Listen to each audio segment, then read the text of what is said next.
Okay.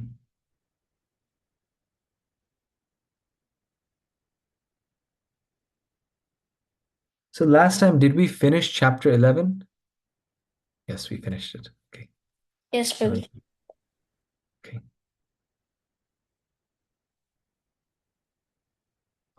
And today we go into chapter 12, and it's really nice. We have uh the shortest chapter of the Bhagavad Gita this time. So we have short time, but we have the shortest chapter.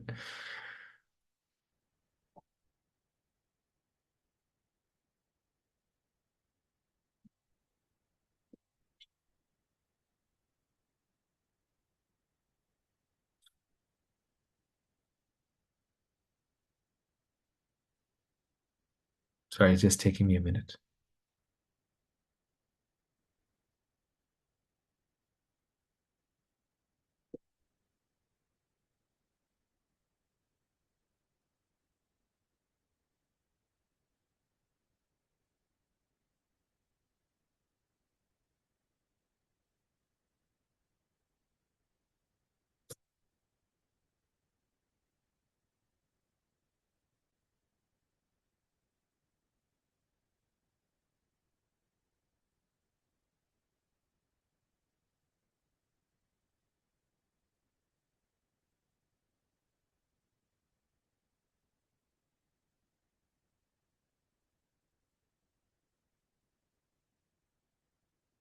Taking a long time to load.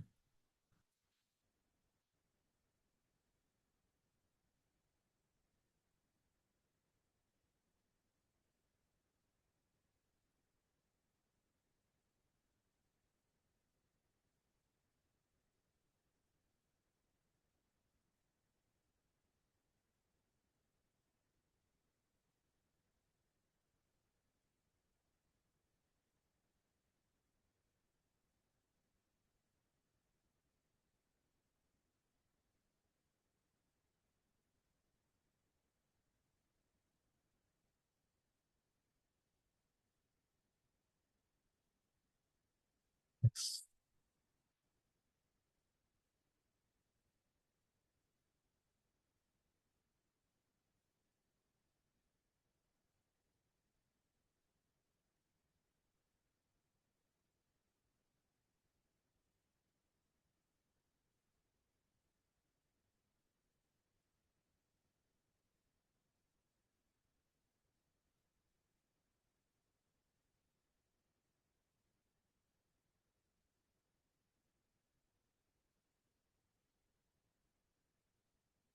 Okay. So this chapter is a celebrated chapter. Many people memorize this chapter by heart. They put it to heart because, as I mentioned, it's a very short chapter, but it's the essence of everything. As you will see, Krishna in this chapter describes the whole thing, like the whole process of devotional life, how we progress to the highest stage of the topmost rung of the ladder. And that's why this chapter is devotional service. So we know that how the Gita is divided into three parts, the entire Bhagavad Gita. The first six chapters, the second six chapters, and the third six chapters. Six, six, and six make 18. And of the three parts, the middle six chapters are most important because they deal specifically with bhakti yoga or devotional service. And chapter 12 is the final chapter of the middle six chapters. So it makes sense. Arjuna is already convinced. Remember in chapter 11, chapter 10, actually, the Gita is over. Arjuna is convinced. In chapter 11, he's demonstrated that Krishna is God. And now in chapter 12, it's almost like the epilogue. It's now, it's let's backtrack or let's reflect on what we saw and discuss, not for the newcomer, not for, Arjuna who's bewildered, but the enlightened Arjuna. Here is the executive summary. Here's how a person who's already great becomes glorious.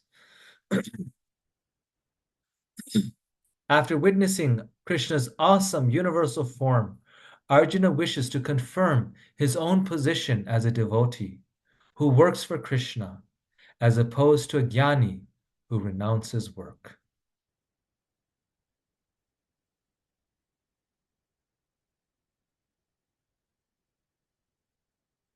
So Arjuna begins, after seeing everything, Krishna's personal form and also his impersonal manifestation, his all-pervasive manifestation, Arjuna asks, which is superior, worshipping Krishna through devotional service or worshipping his impersonal feature? Krishna immediately responds, saying that one engaged in his personal service is topmost.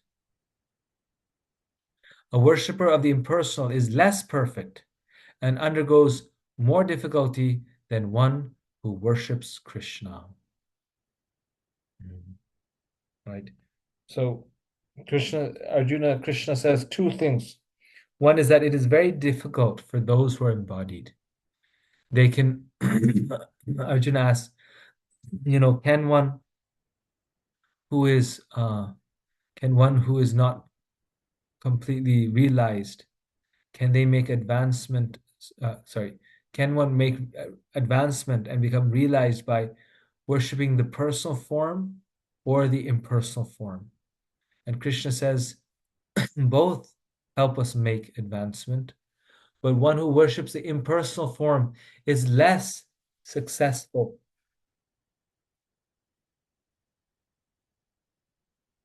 And it's also very difficult. It's very difficult for such a person to make spiritual advancement.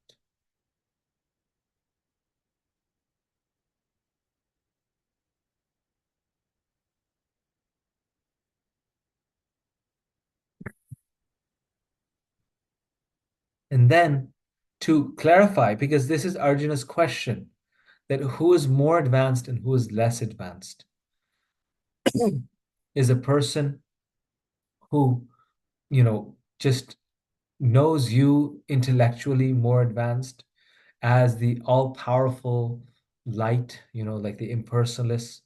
Is he more advanced, or is the devotee, the bhakti yogi who worships you with love as a person more advanced? To clarify this, Krishna describes in reverse order the progressive path leading to pure devotional service. He first advises the devotee to fix his mind constantly on him. If one cannot do that, one should purify oneself by following the rules and regulations of Bhakti Yoga. So now, texts 8 through 12 are called the Yoga Ladder. And the Yoga Ladder is telling us, okay, what's the highest? If you can't do this, then do this. If you can't do this, then do this. So Krishna starts with the highest. He says, just fix your mind upon me. As I was mentioning last time, the ultimate instruction of the Gita is to fix one's mind upon Krishna. And this is there in all over the place in the Bhagavad Gita. In chapter 6, in chapter 9, in chapter 10, in chapter 11, here in chapter 12, in chapter 18, and many other chapters. Man mana bhava bhakto. Fix your mind on me, right? And Rupa Goswami also says this, that there's only one rule, which is to remember Krishna, and only one regulation, which is never forget him. So that's the only rule and regulation. But if we cannot do that, which most of us cannot, then we practice the rules and regulations of bhakti. We practice the regulations of bhakti yoga because we understand that this is what Krishna wants us to do.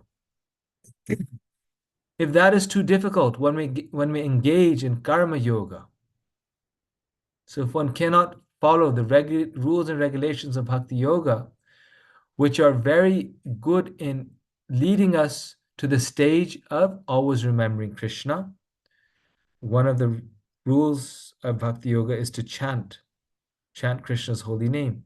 And by chanting Krishna's holy name, we get the strength, or that is the process of always remembering Krishna. So that's the rules and regulations of bhakti. But someone would say, even that's too difficult. I cannot perform the rules and regulations. I cannot chant. I cannot read about Krishna. I'm very busy in my business. I've got children, and I'm just not dedicated enough to find time to do this also. Then such a person can engage in karma yoga. And what is karma yoga? Karma yoga says, well, there's two types of karma yoga, but generally speaking, what karma yoga says is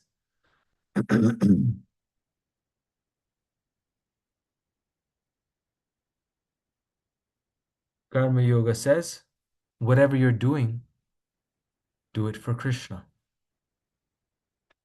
right? So then you don't have to do something in addition to what you're already doing. But what you are doing, you give up the fruits of the work to Krishna. So that's how to engage very busy people in Krishna's service.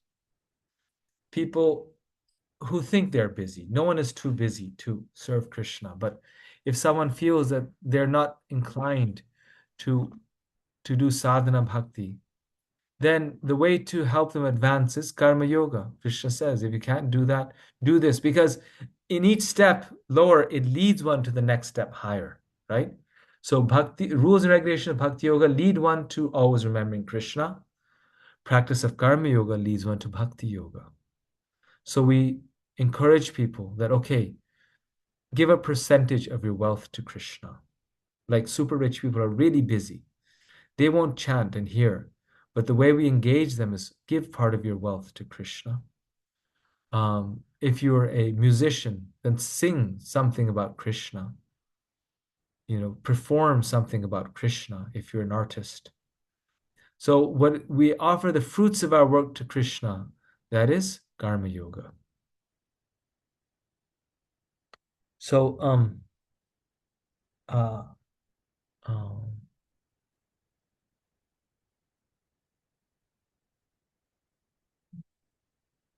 um, there's two types of karma yoga. There's nishkam karma yoga and there's sakam karma yoga. Right? So in nishkam karma yoga, one is simply offering the results of all one's activities to Krishna. Nishkam, right? One is um, not even interested in keeping anything for oneself. In sakam karma yoga, one is offering one's results to Krishna, but one is still very much attached. So one is keeping most of it or part of it for oneself, and sakam, right? Halfway, and offering some of it to Krishna. If one cannot even follow this practice, then Krishna recommends the indirect path, which begins with renunciation of work and leads to knowledge and meditation. So we see that renunciation of work is so low on the yoga ladder. Renouncing work is not the way to attain Krishna. Engaging one's work in the service of Krishna is very good. So Krishna says, if you cannot do karma yoga, either nishkam karma yoga or sakam karma yoga, then dhyana yoga, meditate upon me. Now you may think, well, that was number one. Fix your mind on Krishna. No, this meditation is different. Then and do the practice of meditation, which is dhyana yoga. That doesn't mean one is always thinking of Krishna. Only a pure devotee is always thinking of Krishna. What dhyana yoga means is that one's not, willing to chant, which is just the next step down. One's not willing to offer the results of one's hard work and service to Krishna, karma yoga, and therefore one's simply willing to spend an hour a day and meditate. It's good, it's better than not doing anything, but it's not very advanced. And if you're not even able to do that, then do jnana yoga or the yoga of knowledge. So this up here is Raganuga Sadhana Bhakti, spontaneous attraction to Krishna, where the mind is always focused on Krishna. Then rules and regulation is Vaidhi Sadhana Bhakti, Bhakti Yoga, that is on the practice of Vaidhi sadhana. And then here we see Karma Yoga, Dhyana Yoga, and Jnana Yoga.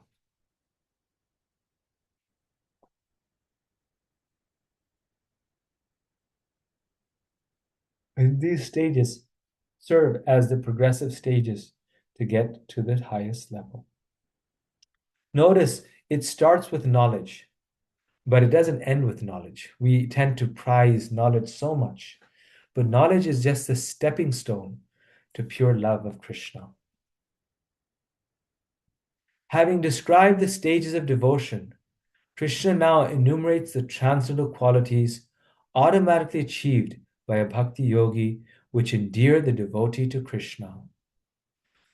Pointing out these qualities further substantiates the theme of chapter 12, that bhakti is the best method of spiritual advancement. Krishna concludes that one who faithfully follows the path of devotional service, making him the supreme goal, is very dear to him.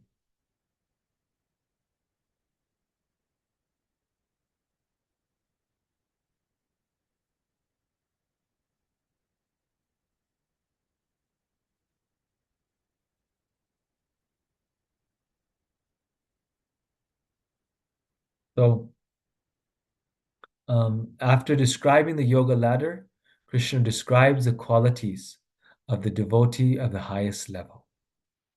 So he does this also very often, that he wants us to understand that being a devotee is not just doing the practices of bhakti, it's also developing a certain character, certain qualities that go along with bhakti. So bhakti is not just, let's say, our service is to clean the temple floor. That's such an amazing service. It's not just about cleaning the floor, but it's also the nature or the qualities that the devotee possesses and the way in which he cleans the floor, right? So it's or the same is true of like doing kirtan. It's not just kirtan is devotional service, but what are the qualities of the devotee who's doing the kirtan, which also add to the bhakti, add to the offering of devotion. So, as we started with, there's one goal and there's two paths to receiving that goal. One path is the worship of the impersonal. This path leads to the same goal eventually, but it's very difficult. A lot of twists and turns. You may get distracted. And eventually, worshiping the impersonal will lead to the personal because the impersonal is coming out of the personal. Worshipping the impersonal is very difficult because we are persons. What is real in this world? The only thing that's real in this world is personality. Things exist because persons are there. Just like the philosopher asks that if a tree breaks in the forest and makes a very loud sound, if no one hears that sound, does that sound exist? That there's a large, big sound in the forest, but no person hears it. Does it exist? Many philosophers would say, no, it doesn't exist. Because if a person doesn't hear it, then what is the meaning of its existence? It wasn't experienced by anyone. So what is actually real in this world are persons. And then we say, but God is impersonal. The source of it is all is impersonal. That can't be true. And so therefore, the impersonal leads to the personal. But if we go the impersonal route, it's very difficult because we are embodied.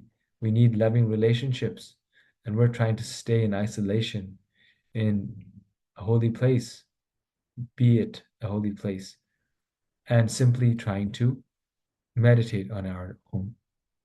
To attain impersonal perfection is troublesome, difficult, Theoretical at first, one can realize the eternal and knowledgeable aspects of the self, but not the blissful portion. So Sat and Chit is there, but Ananda is not there.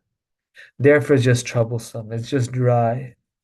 Imagine no love, just trying to meditate on a gas. What pleasure can it give us?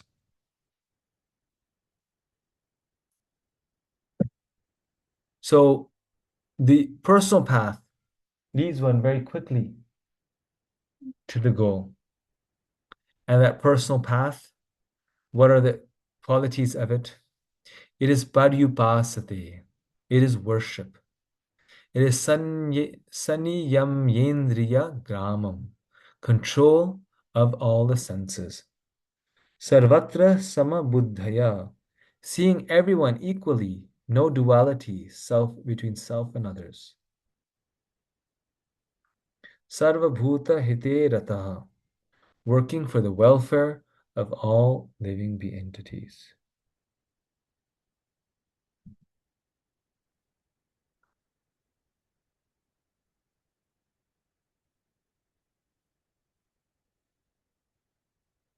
So, very important quality, seeing everyone equally. A devotee has no friends or enemies. And it's such a relief, right? Because once we identify someone as an enemy, then we have to go through so much to kind of prove our enmity, to get back at them, to prove our point, to, you know, uh, to to protect our interest.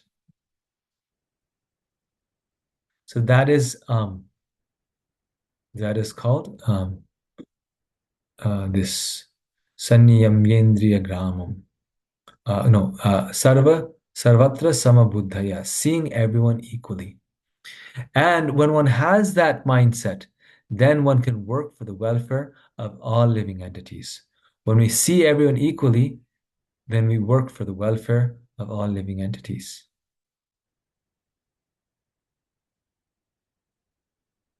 Because no one is our enemy, we can think for the welfare of everyone.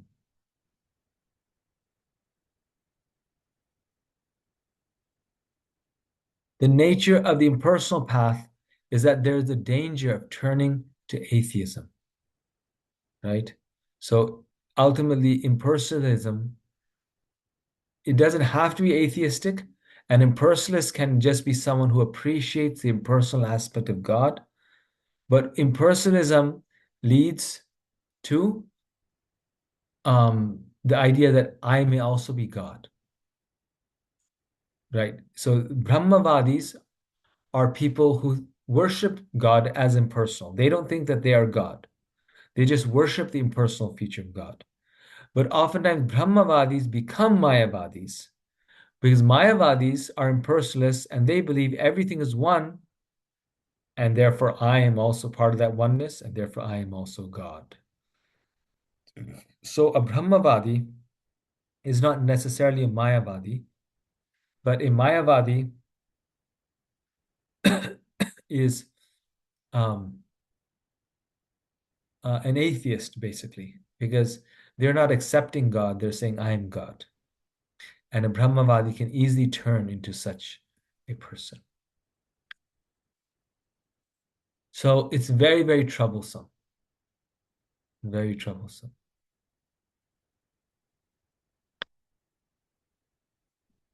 And if we practice bhakti from the beginning, that is the best path, then it's very nice. Because we are embodied, Krishna says, it is natural for us to worship someone who is embodied. Here we see Srila Prabhupada worshiping the deity. So natural. You know, it's amazing. Everywhere in the world, even the Buddhists who are like total, like, Buddhists today, their nihilism, it's all about emptiness, nirvana, losing our individuality. Even they, if you go to Bangkok and Thailand, the big Buddhist areas, Tibet, you'll find big, huge deities of Buddha. and some priest is offering incense, and because they all figure it out. Like, if we're going to have a congregation, if we're actually going to attract people to our tradition, we have to have some form. We have to have some worship. We have to offer incense. And you see their practice, literally the vast majority of the Buddhists, it's very similar to personalism. And this is why Buddhism is actually a hidden form of atheism. The philosophy is. However, Buddhism is also a hidden form of theism. Why? Because Buddha, by by the fact that he's God, tricked the nihilists and those who had the tendency to become like this to worship God. Because though Buddhism doesn't believe that Buddha is God, most Buddhists worship him like God. Like I said, huge Buddha temples, their statues are sometimes so big, we don't have such big deities. Like their big Buddha is like the size of a house, the statue itself. So that's the point that Krishna is making, that it's necessary for those who are embodied because it's natural. It's not just that it's a shortcut and it's a lesser way. It is the best way. We are made in the image of God. Not that we made God in our image, but we are made in God's image. So we are persons, so God is also a person. And so it says, the Gita in text 2, right in the beginning, it said, Maya Vesho Mano, fix your mind on me, Shama Sundar. How do you fix your mind on Krishna when you know that Krishna is so beautiful? He's more beautiful than anything beautiful in this world. Shraddhaya, with faith.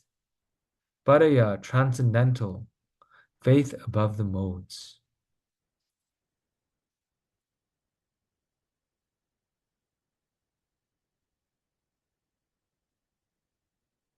Nitya Yukta Upasade, always engage in worship of Shama Sundar.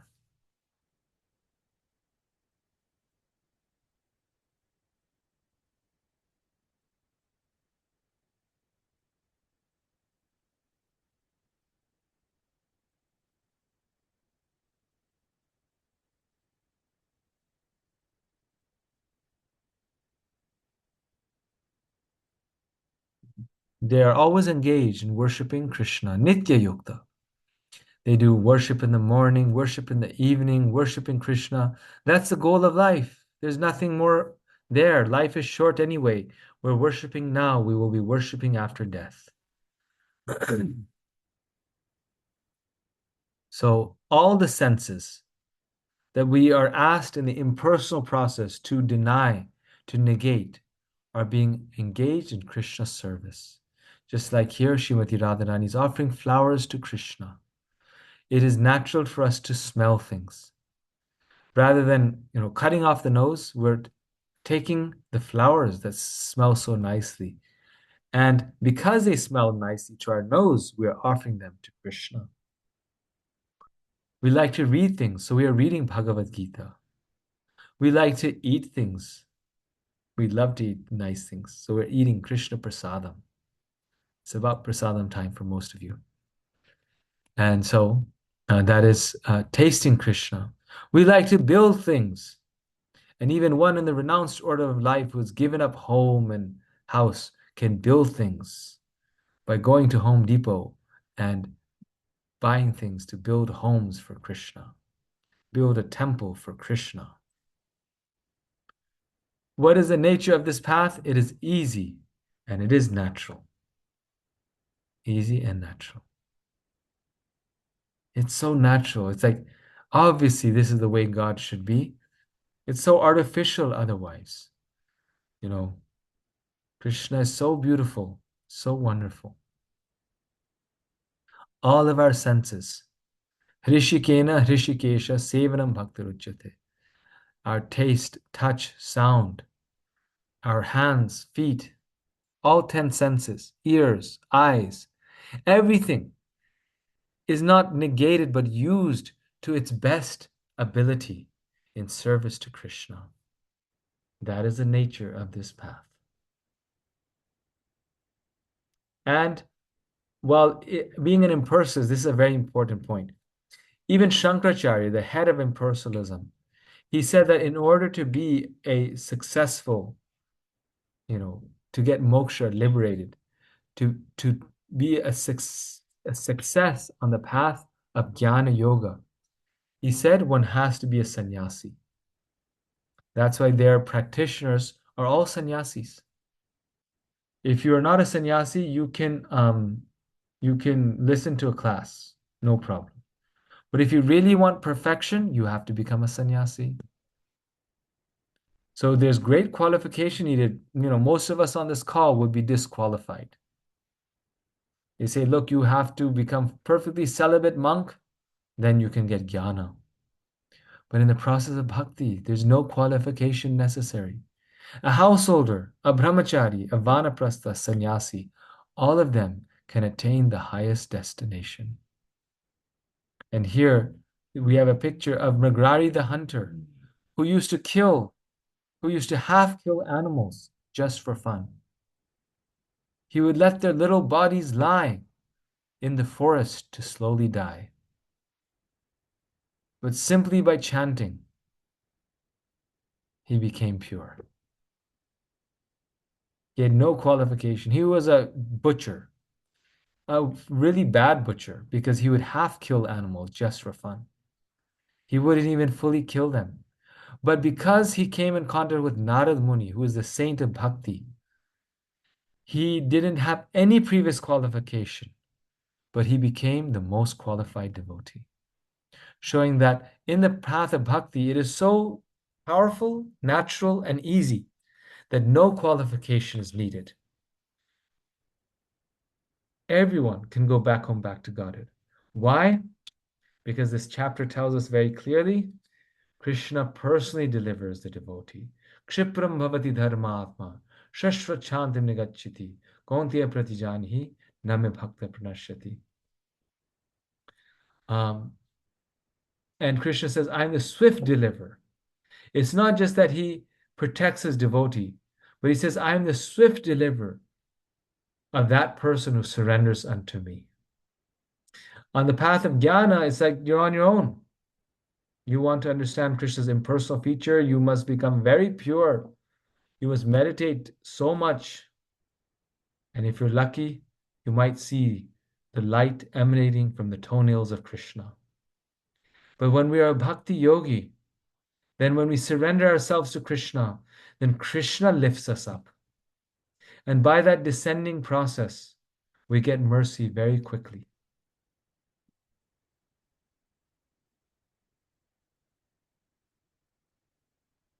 Krishna personally delivers the devotee. As we saw in the case of Gajendra, of other great devotees, where they were not so qualified. I mean, Gajendra was an animal. Hanuman is a half monkey, half man. Prahlad is a demon. They were not so qualified based on their birth or material qualification, but they were qualified because they are loving devotees of Krishna.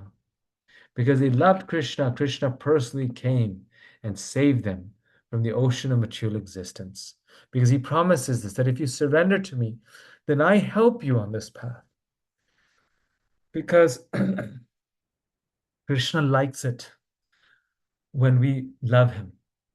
When we try to just know him, then he leaves us.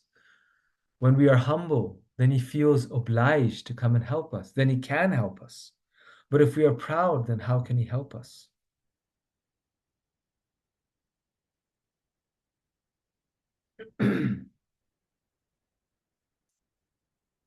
But then the question that comes up is, but what if one is not qualified for the best process? Well, that's great. You told me this, but I can't surrender to Krishna.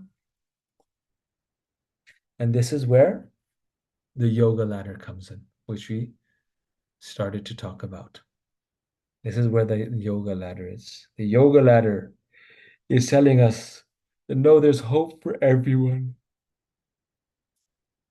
Sometimes people say, well, bhakti is very rudimentary. As you advance in bhakti, you become a jnani. But it's the opposite, diametric opposite. This yoga ladder is meant to take us to the highest position, which is bhakti. And here is the yoga ladder that I was speaking of in pictorial form. You can now write it down. You have the highest position is Raganuga Bhakti. Below that is Sadhana Bhakti. Or when Raganuga is also Sadhana Bhakti. This should say Vaidhi Sadhana Bhakti. And then you have Karma Mishra Bhakti. So any bhakti is higher than Karma Yoga. Even if it's mixed bhakti. Yeah, I love Krishna so much, but I still have some desires. That's still good. And then, as I mentioned, you have Nishkam Karma Yoga. You're performing actions for Krishna, you're doing Karma Yoga, and offering the results to Krishna. All the results to Krishna. But you don't love him so much, you're just doing it. I have to give everything to God, so you're giving it. Of course, that very quickly turns into bhakti, because why would you do it unless you love someone? Or how could you continue doing it unless you love someone? So Nishkam Karma Yoga is Karma Yoga without Nishkama, no desire. Sakama means some kama, some desire, Karma Yoga. Below that is Dhyana Yoga, and then Jnana Yoga.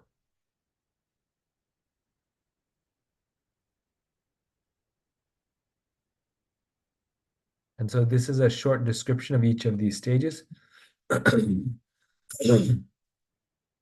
How to perform devotional service, pure devotional service. The best way to perform bhakti. The devotee spontaneously thinks of Krishna always and lives in a direct, realized, intimate relationship with him. If you can't do that, practice doing it. Follow regulated principles to practice fixing the mind on Krishna. This will increase one's spontaneous desire and eventually promote one to the stage described in text 8. So this is Vaidhi Sadhana Bhakti. If you can't do that, Krishna says, work for me. One who cannot practice fixing his internal senses, the mind and intelligence of Krishna, should fix his external senses by physically engaging in Krishna's service. This will purify and eventually elevate one to the stage described in text 9. So this is an important one actually. That this is that stage in between Bhakti Yoga and Karma Yoga, where Karma Yoga is also working for Krishna. But in Karma Yoga, one is choosing the activity and offering the results to Krishna. In this stage, one is not even choosing the activity. You're saying, well, Krishna, you tell me what to do, I'll work for you.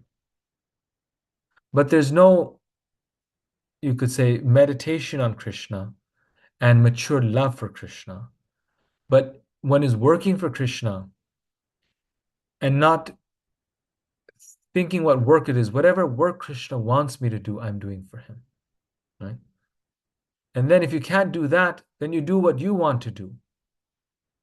You're working again for Krishna, but you're doing the work that you want to do, but offering the results to Krishna. So we can think here, like, okay, if I'm going to the temple and I'm doing service there, no payment for myself, there's two levels. One is I'm going to the temple and whatever is needed, I'm doing it. This is stage number 3. And next level is I'm going to the temple, I'm doing what I love to do for Krishna, and I'm giving it all to Krishna. That's Nishkam Karma Yoga.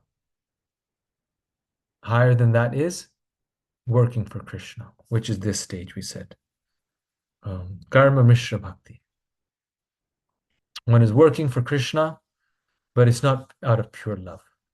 Nishkam Karma Yoga, I'm doing what I want to do, but I'm offering all the results to Krishna. And then someone goes to the temple and they're working for Krishna, they're doing what they love to do for Krishna, and they're making some profit for themselves also. Like book distribution, maybe. They love doing book distribution. I'm offering the results to Krishna. But I'm also earning my livelihood. unless that livelihood is also for Krishna, then it's again nishkam. But one may say, well, I'm, taking some of the profit for my own sense gratification. That's sakam karma yoga.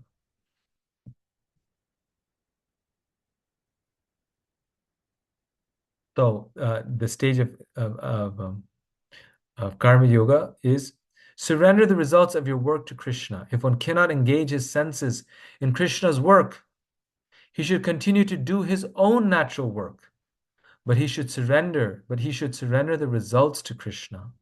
This will purify and eventually elevate one to the stage described in text 10. Now, there's one caveat to this is that just because one is doing what one likes to do for Krishna doesn't automatically mean that they're doing Nishkam Karma Yoga and they're not doing Bhakti Yoga.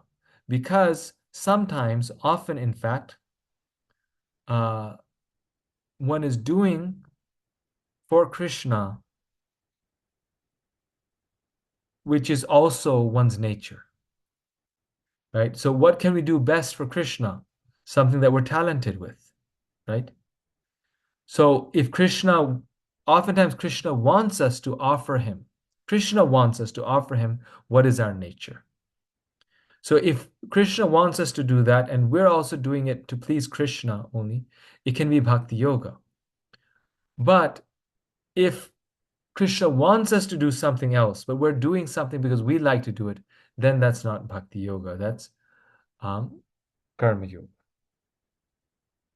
Just like Arjuna, Krishna wants him to fight, which is according to his nature. So just because he acts according to his nature when he fights doesn't mean that he's not a pure devotee. On the flip side, him acting against his nature is and not fighting is not pleasing to Krishna. It's not pure bhakti because he's doing what he wants to do. Though it's not in his nature, as a Kshatriya's nature is to fight, but still he doesn't want to fight. He wants to go to the forest. Krishna's telling him that's not the highest thing. Do what I want. Now, until we are pure devotees, we should work according to our nature, generally speaking, because we can maintain that, because we have desires. And if we fulfill those desires and we engage them in Krishna's service, it's a great success. If we simply negate our desires, we might not be successful. So that's why uh, we should engage our desires. Now, but the standard is set that if Krishna wants us to do something else, we may need to do it just to please him. If you can't do that, he may then need to engage in another path of yoga, such as meditation, philosophical speculation, or regulated fruitive activities, karmakanda. These pious deeds will purify him and eventually help him reach the stage described in text 11. Yeah, offering one's results to Krishna. So here Krishna specifically mentions dhyana yoga and jnana yoga, but any such path of yoga, if one does that, it helps one advance in spiritual life. And finally, in this section, in the final section, which is a very, very beautiful section, we go deep into the qualities that endear one to Krishna, which is from text 13 to 20.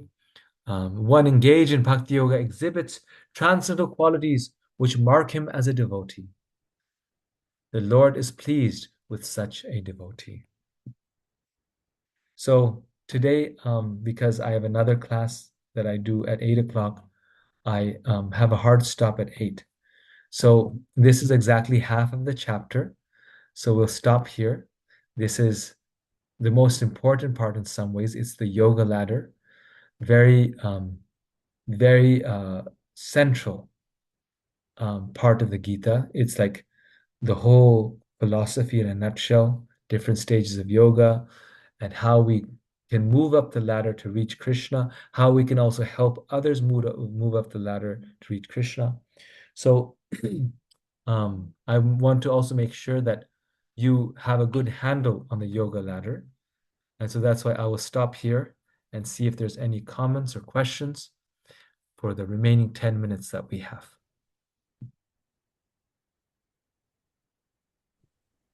Shri Nitai Charan Prabhu. Hare Krishna Prabhu. Thank you for the wonderful class. Thank you. Bhakti Yoga. I do remember, like in the beginning, you said about your Guru Maharaj asked you to recite this, right? And there's Mm, some kind of a issue with, yes. I remember. So, I mean, I took that and we are almost reciting every day. Thank you for the inspiration. Wow. Thank you. Yes. So, the one question, Prabhu, what's the difference? How do you understand Karma Mishra Bhakti and Nishkama Karma Yoga? Mm. See, thank you. This is exactly the clarifications that we need to discuss. Karma mixture bhakti, when we are working for Krishna, it's not pure, it's not, we're not following all the regulated principles. But when we are working for Krishna, there's some love there. And that's why it's bhakti. And that's as soon as there's some love, it's higher than the others, right? The other stages. It's like someone is building a temple. Three people are building a temple. They're laying bricks. And you speak to one of them and you ask them, "What are you doing?" And the person looks at you and says, "You damn fool, can't you see I'm laying bricks?" So, what is that? That is materialism. I'm doing this, I'm laying bricks, and that's the end of it. You ask the second person, "What are you doing?" And he says, "Well, we're laying bricks here, and as a result of, you know, my work, um, we're building a temple. And because we're building a temple, I'm not charging anything for this. This is called Nishkam Karma Yoga. Very nice. This person is working, volunteering, laying bricks. That's what they do, and they're good at it. And they're offering the results of their work to Krishna. They otherwise do, five other projects also, in which they make money. That's their profession.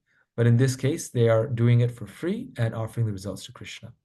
Then you speak with the third person. They're also laying bricks. So, what are you doing?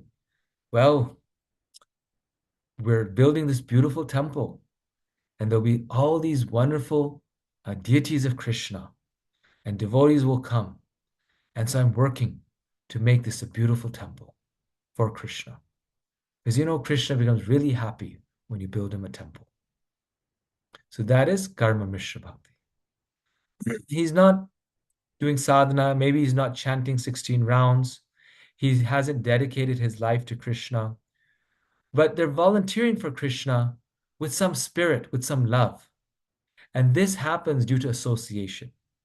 They don't really have a desire to become a devotee, but because they're in the association of devotees, they desire to serve Krishna. And in every temple, you see so many people like this. They're just like good at something. Maybe they're good at fixing cars, and then you'll see they'll be fixing the temple car. And they're doing it. There's some love there. They're doing it out of love because they're in the association of devotees. They get the mood and the feeling and the mission. So that is called Karma Mishra Bhakti. So it's a little more realization in the action, yet it's not full surrender, and it's not actually leading the sadhaka life of a devotee. Thank you, Prabhu. So, what is the exact meaning of Mishra in Sanskrit? Mishra means mixed. Nice question. Karma Mishra means is bhakti mixed with karma, and karma means fruitive.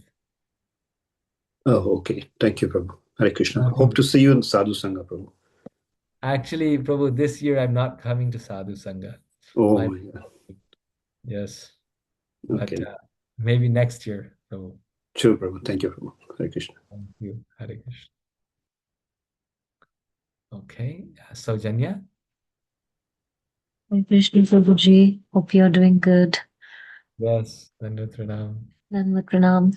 Uh, so just wanted to understand, is it possible for someone to be part of all the three, like a bit of expectation and a bit of bhakti and doing a service, like a combination of karma mishra? I mean, like basically, how do you know where we are exactly standing in this ladder?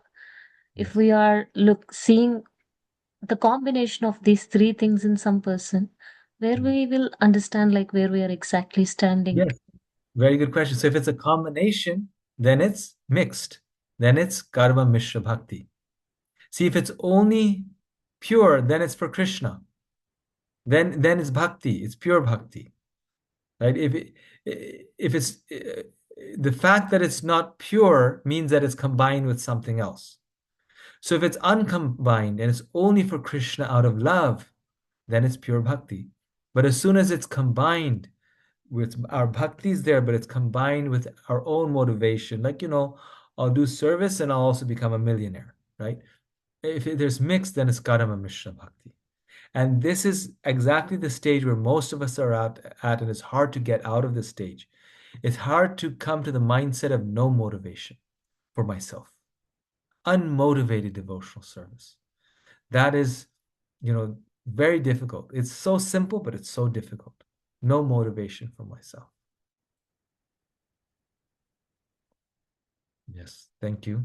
Lavanya Mataji? Thank you, Prabhu. Hare Krishna Prabhu. I think Saujanya Mataji just exactly touched the point which I was thinking in my mind. Talk about the service. I like doing garlands.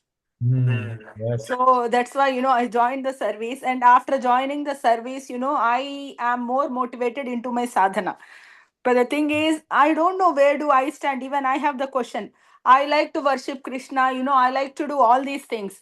But do am I even eligible to say that I love Krishna? That I don't think I can say that. But is that okay? Yes, yes. So we can judge very clearly where we stand. Like, you can think about yourself. In my life, do I have any other desire for myself, for my family, other than serving Krishna? And if the answer is yes, which is my answer also, then we know we're on Karma Mishra Bhakti. But we're also on the platform of Sadhana Bhakti because we're doing Sadhana Bhakti every single day. We have not come to the platform of pure, unalloyed devotion to Krishna, right? So Yes. we're doing Sadhana Bhakti. We're on this platform on the path of sadhana. Sadhana Bhakti doesn't mean that we're a perfected devotee, but we're doing more than just garlands, right? So if you were just doing garlands and in your desire, in your heart, there's a desire, I'm doing nice garlands for Krishna, and look, people will see also what an amazing garland maker I am, right? Then that's just Karma Mishra Bhakti. But when you're doing sadhana, but you're not fully pure, there's still some Mishra there, then we're on the stage of sadhana bhakti. And then gradually we'll get purified, we'll come to the stage of pure devotion. Always we can fix our mind on Krishna. Okay. Thank you, Prabhu. I was thinking, am I even eligible, to even say that term? But the thing is, I'm so glad that, Krishna has given me the service. I'm just so happy, Prabhu, in that. Yeah. It gives me peace. That's it. Yeah. Thank you, Prabhuji. Thank you so Thank you. much. Thank you. Yes, certain services give us peace. And then we know that, this service is very good for me and it's very nice in my service to Krishna. Like one lady was recently saying that she felt a lot of peace in making vases for Krishna. All of her family anxiety, everything would vanish when she would make beautiful vases. Other devotees, they feel great peace in making, very beautiful sweets for Krishna, morning offerings. Others feel very a great peace, just it's like therapy for them to go out on book distribution, sharing Krishna consciousness with others, distributing books. It's like so enlivening, so inspiring. So whatever service brings us to Krishna, that's so wonderful. And then as we do that service more and more, we get a natural taste for being a servant. And then whatever service we do for Krishna, it will bring us peace. And that is pure, you see? So Thank you so much, Prabhu. yes, in the beginning, we're attached to a certain work for Krishna, and it's for Krishna. It is pure, it is devotion. But because we are also attached to the work, those things give us peace. But in the highest stage, everything, any service for Krishna, if it's for Krishna, will give us peace.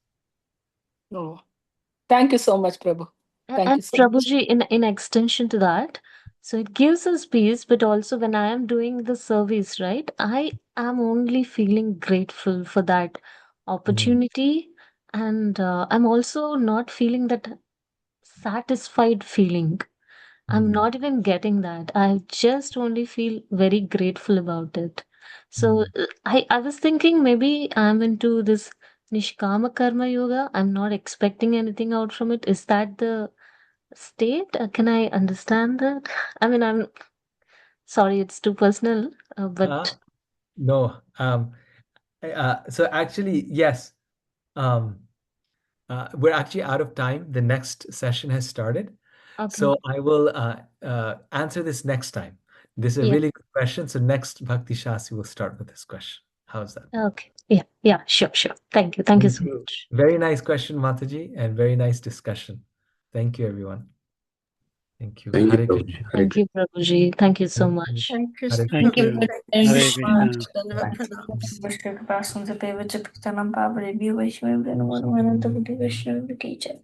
Thank you, Prabhuji. Hare Krishna.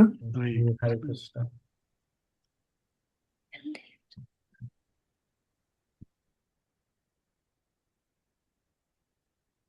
Hare Krishna. Welcome, everyone. Hare Krishna, Prabhuji. Hare Krishna, Prabhuji.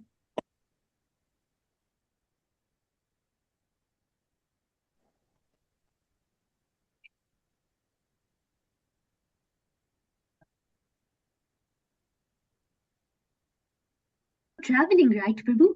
You're not home, right? No, I'm not home. I'm traveling. Yes. Different background. Hare Krishna. Hare Krishna. Then Hare Krishna, Prabhuji. Hare Krishna. And with Pranam.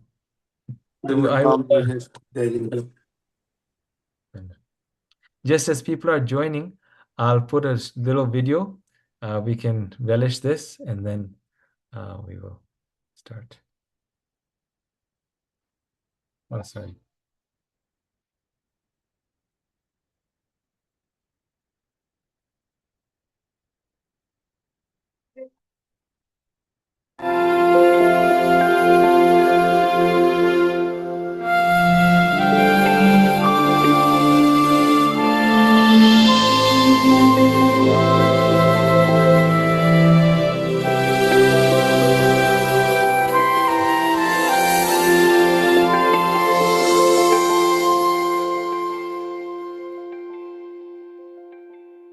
Jeev jago,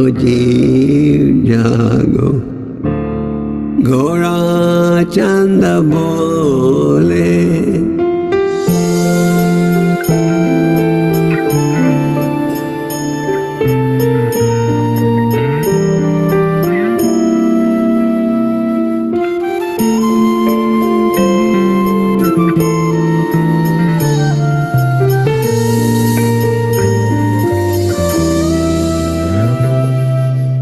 Jeev jago,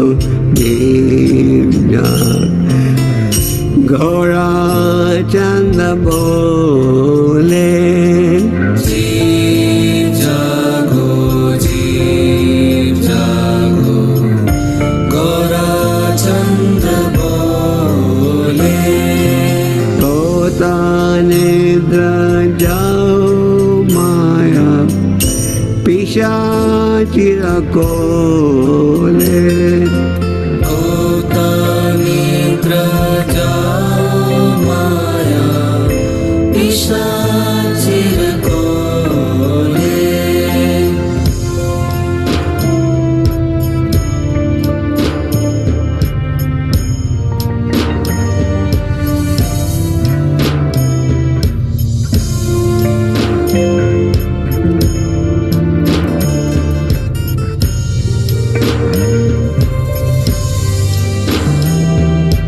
Baji bo boliya Krishna, samsara bitare. Baji bo boliya Krishna, samsara bitare. Boliya rohile tumi, avidya bhare. Boliya rohile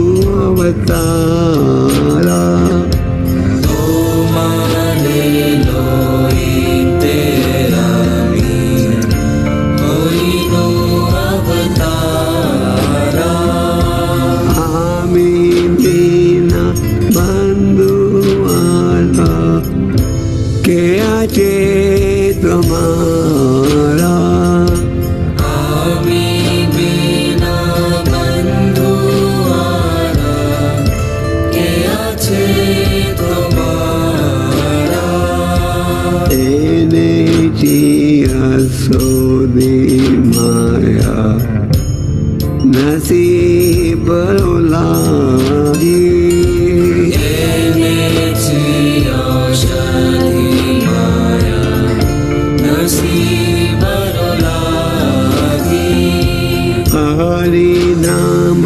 महामंत्र लाओ तुम्हें मांगे हरि नाम महामंत्र लाओ तुम्हें मागी भाकाती विनोदा प्रभु चलने परिया भक्ति विनोद प्रभु चरणे परिया ते हरि नाम मंत्र गाय लो मगिया से हरि नाम मंत्र लाई लो मगिया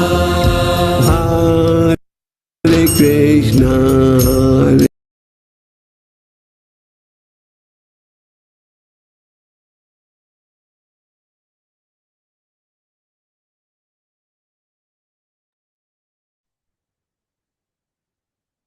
Hare Krishna.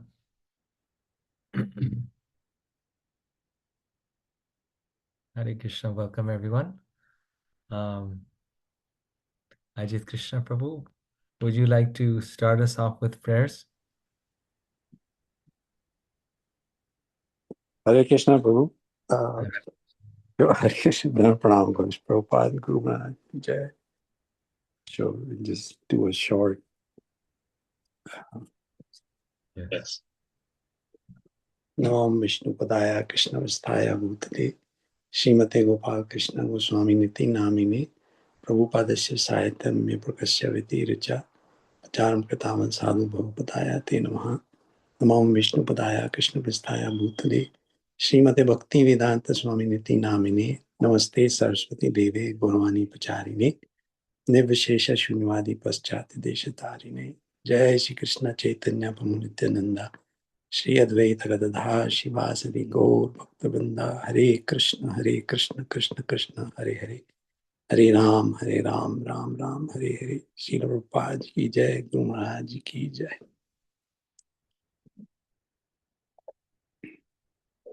Thank you, Prabhu, very much. Welcome everyone. So we'll start reading now, and we'll read for another 30 minutes or so, and then have discussion. Indira, you can start us. Sure, Prabhu. Hare Krishna. Can you see my screen, Prabhu? Yes. Okay. So, would anyone like to start reading? You can raise your hand.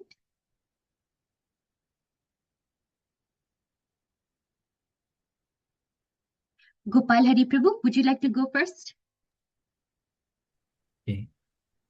Sing all the time. In the Chaitanya Charitamrita, we read about the dialogue between Chaitanya Mahaprabhu and Ramananda Rai.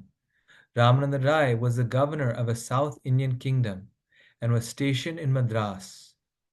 The king of that place was called Prataparudra. He was also the king of Orissa overlooking Madras. So Ramananda Rai was functioning as a representative of the king.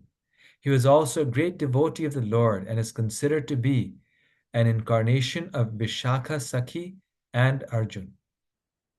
So Chaitanya Mahaprabhu had just converted a staunch impersonalist called Sarvabhauma Bhattacharya to the path of personalism. And after that, Chaitanya Mahaprabhu started his memorial tour of South India, in which he converted virtually everyone to the path of Vaishnavism. He met Ramananda Rai on the banks of the river Saraswati, after having converted Sarvabhauma Bhattacharya. Chaitanya Mahaprabhu was foretold by Bhattacharya that when you go for your tour of South India, you are going to meet this great devotee, Ramananda Rai. Chaitanya Mahaprabhu asked many questions to Ramananda Rai. Some may say that why is the Lord asking questions to the devotee? The answer is that the Lord is anxious to glorify the devotee, just as the devotee is anxious to glorify the Lord. And even today, if you go to the principal temples in South India, you will find markings there of Chaitanya Mahaprabhu's footprints, showing that Chaitanya Mahaprabhu visited this temple. One of the questions he asked Ramananda Rai is, what is that one song which one should sing all the time? And Ramananda Rai replied, the song that glorifies Radha and Krishna, namely the Hare Krishna Mahamantra, should always be sung. Occupation beyond Varnashram. So we have many statements from the scriptures emphasizing the chanting of the holy names of Krishna. Harir Nama, Harir Nama, Harir Nameva Kevalam, Kalo Nasteva Nasteva Nasteva Gatiranyatha. In this age of Kali, there's no other means for self-realization than chanting the holy name, chanting the holy name, chanting the holy name of Lord Hari. This chanting is our most important activity, whether we are a householder or a brahmachari or a sannyasi.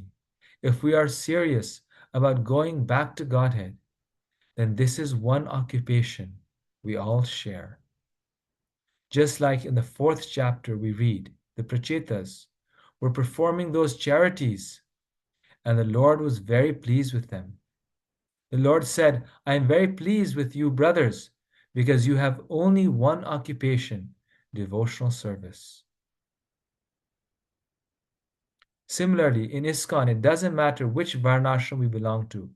Our main occupation is devotional service, and it begins with chanting the holy names of the Lord. Only remedy. Chaitanya Mahaprabhu has highlighted the effects of chanting. One of the first effects is Cheto Darpana Marjanam. It cleanses the heart. But you may ask, cleansing my heart of what? What is wrong with my heart? I am a healthy man. The man may be externally healthy, but as Prabhupada used to say, our heart is as dark as coal, even darker than coal, and it is influenced by the anarthas. Anartha means that which is unnecessary. Some anarthas are lust, anger, greed, envy, etc. And they are all very common today. Doesn't matter which part of the world you go, these anarthas have their influence everywhere. And to reduce this influence, the chanting of the holy name is the process. Hare Chanting of Krishna. Yes, Hare Krishna. Hare Krishna, Prabhu. Thank you so much for reading. Thank you. Bimala Bhakti Mataji, would you like to continue reading? Hare Krishna. Thank you, Krishna. Mataji. Chanting of the holy name is the most important investment, and anyone who is chanting is utilizing his life correctly. In the Bhagavatam, it says that with the rising and setting of the sun, the lives of everyone but those who are chanting is being reduced. Who are chanting is being reduced. Okay. You may ask that even a devotee's life is getting reduced. We are also getting old. It does not mean that those who are initiated are not going to meet old age. Then why does it say like that in Bhagavatam? A devotee is also part of the aging process, but a devotee is investing his time in service of Lord. So that investment is proper. Just like you may have $1 million in cash, but you decide tomorrow to invest that money in a fixed deposit. Then you may not have the cash, but you have it in the form of investment. Similarly, a devotee is investing his time, money, and everything in the service of the Lord. So he has nothing to fear. A man who is not engaged in the service of the Lord has to fear. In this, it is this chanting, hearing, and glorifying that Rupa Goswami talks about. He says that the holy names of the Lord are sweet like sugar candy. But because our tongue is diseased with avidya, ignorance, we are not able to appreciate the sweetness of the holy names of the Lord, of his pastimes, etc. So, what is the cure? We know that it is sweet. We know that it is beneficial. But we also know that we are not attracted to it. So, what's the remedy? The remedy is, Rupa Goswami says, that we attentively chant the holy name. Then the disease of avidya will get cured. And once again, we will be able to appreciate the sweetness of the holy names of the Lord. So the Vedas give us the problems as well as the solution. Here the glories, here the glories. Further it says, remember the personality of Godhead. When Chaitanya Mahaprabhu met Ramananda Rai, he asked him many questions, and one of them was, what should the living entity constantly remember? We definitely need to remember something or the other. That's the nature of the mind. It is very active. Then Ramananda Rai said, we should remember the pastimes, Leela, the form, the nature, the name of the Lord. Nam, Rupa, Leela, Guna. In the Bhagavatam, first canto, we read that Lord Krishna had departed from his abode, and his constant companion Arjuna was feeling great sadness. He began to remember all those feats which were only achievable by Krishna, and he was feeling very sad. But then he began to meditate on Krishna's instruction from the Bhagavad Gita, and while doing so, he felt as if Krishna was right there next to him, and his moroseness was gone. Prabhupada says in his purport that just like Arjuna, who was meditating on Krishna's instructions from the Bhagavad Gita, we should also meditate, and we can only meditate when we read.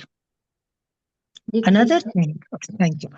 Hare Hare Krishna. Krishna, Mataji. Thank you so much for reading. Rasika Sudevi Mataji, would you like to continue reading? Thank you, Mataji. Hare Krishna. Hare Krishna. Another thing is to remember the names of the Lord, his pastimes, and his form. The form of the Lord is always transcendental. Satchid Anand Vigraha. Remember the qualities of the Lord. They are unlimited.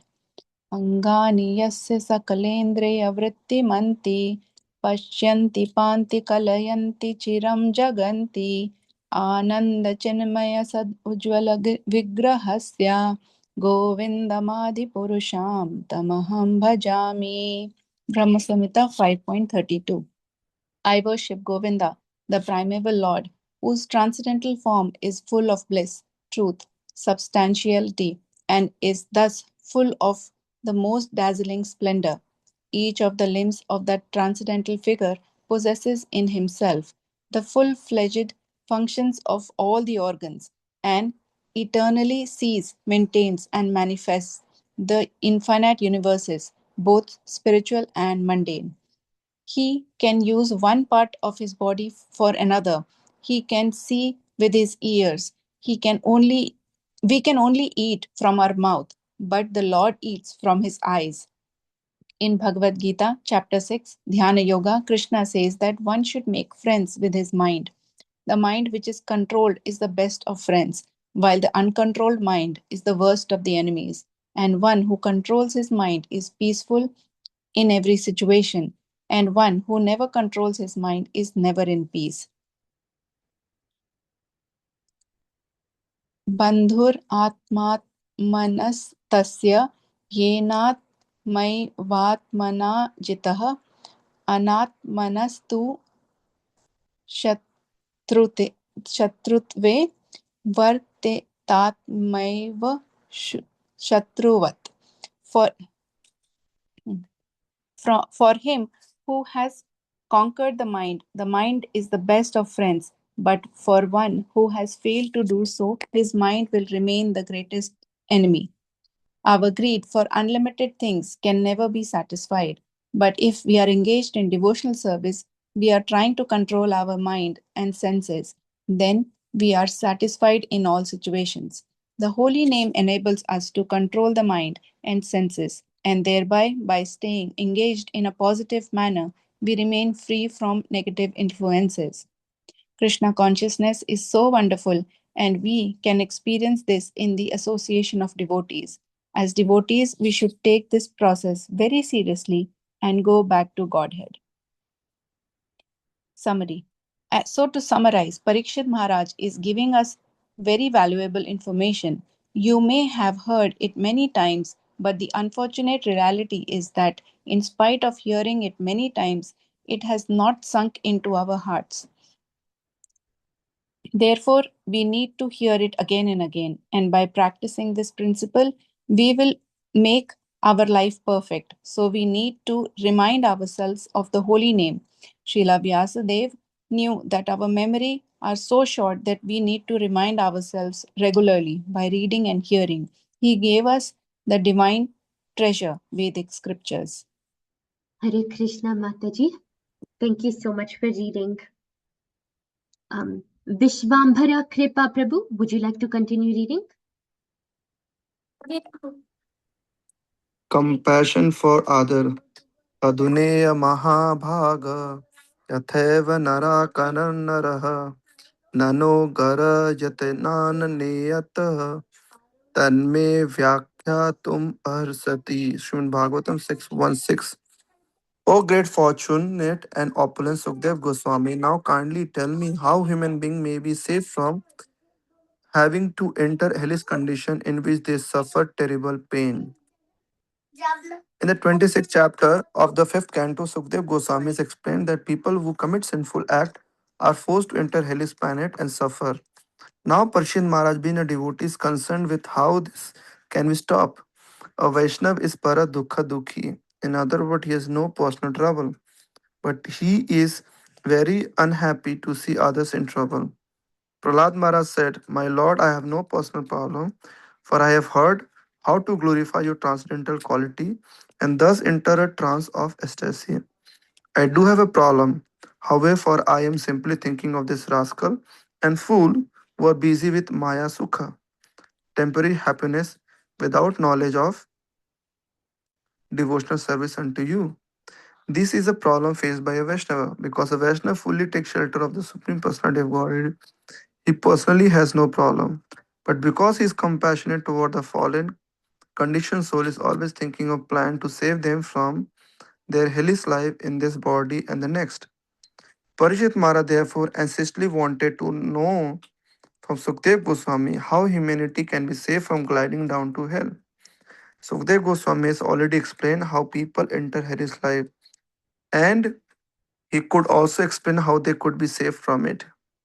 Intelligent man must take advantage of this instruction. Unfortunately, however, the entire world is lacking Krishna consciousness, and therefore people are suffering from the grossest ignorance and do not even believe in this life after this one. To convince them of their next life is very difficult because they have become almost mad in their pursuit of material enjoyment. Nevertheless, our duty, the duty of all sane men, is to save them. Maharaj Parishit is a representative of one who can save them. Here, Parishit Maharaj is addressing his spiritual master Sukdev Goswami, and being an elevated Vaishnava, he is concerned about the welfare of the humanity. This is the nature of Vaishnava. They consider about the welfare of humanity. Just like thousands of years ago, there was an assembly of sages in Emissarin, and the sages were not concerned about their own liberation. They were not concerned about what good for me. They were concerned about how the people of Kali Yuga can be saved. They have spiritual vision. Prabhupada said that Prabhupada said that they were like spiritual astrologer. They could see what the prediction, what the symptom would be in Kali Yuga. They could see how degraded people would be, and the theme of their discussion was how people could be saved. Parishit Maharaj was greatly concerned after he heard the description of the hellish planet that we read in the fifth canto. Most people believe that at death everything is terminated. Even if they believe there is a soul, they would like to believe that everything ends with this body. Very few really believe in the eternal nature of the soul. One reason is that acknowledging that the soul is the real identity and is eternal in nature bring all our past and present action into jurisdiction. And then there is reward and punishment. And they do not even want to dream that there can be anything negative for everything that they are doing. So the best way is that everything finished at death, probably because of the old philosophy that you cannot see the sun. Hare If we read Krishna. the yes, Mataji. Hare Krishna, Prabhu. Thank you so much for reading.